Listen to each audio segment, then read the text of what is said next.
He's pretty far gone. See what you think." With that, he looped the reins around the wooden brake, jumped down from the driver's seat, and walked to the back of the wagon to let down the panel.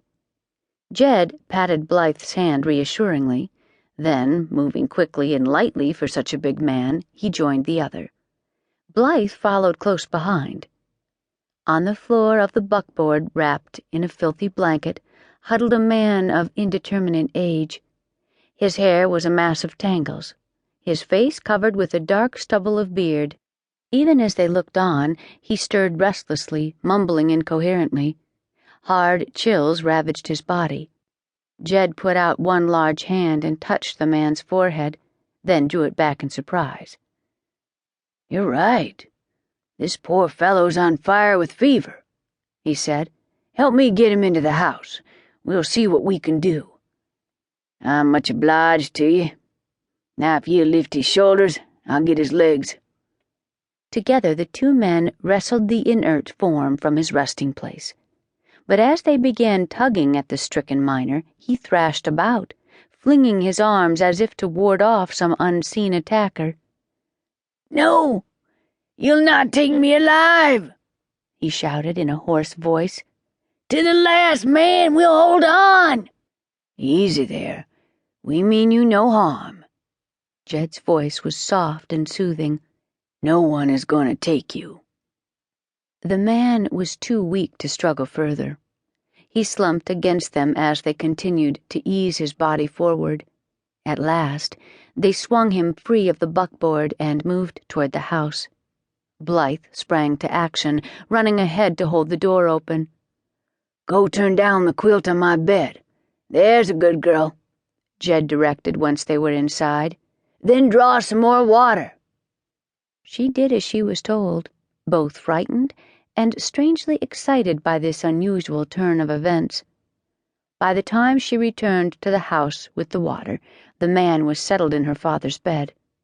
She poured a dipperful of the spring water into a basin beside the bed and watched as her pa wrung out a clean cloth and bathed the sick man's face and brow. The bedraggled prospector stood at the foot of the bed. "Then you'll be taking him on?"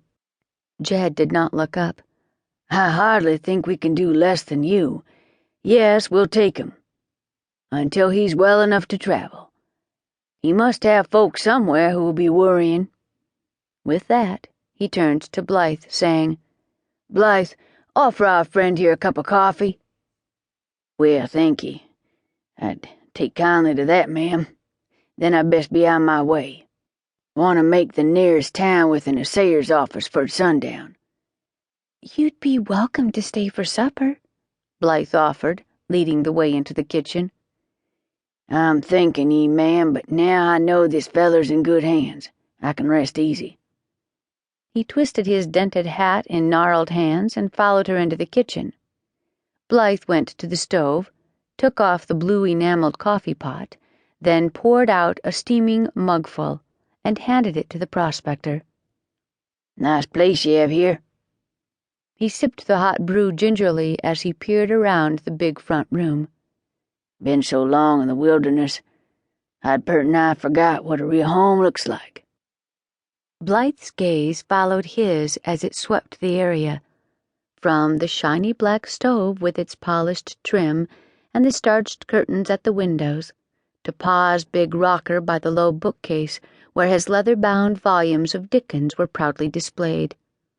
A round table in the middle of the room had been freshly set with a blue and white checked tablecloth, centered with a small pitcher containing golden wild poppies and purple lupin. Blythe had arranged them herself only this afternoon. "This don't look like most of the ranch houses I've seed out here," he observed. "Looks more like a farmhouse back east." "My pa's from Kentucky," Blythe informed him. "Some of our furniture did come from back east.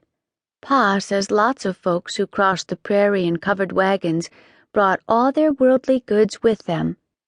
Then, when they needed money to buy livestock or for a grub stake, they had to sell off some things, even prized possessions. Pa's got a right good eye for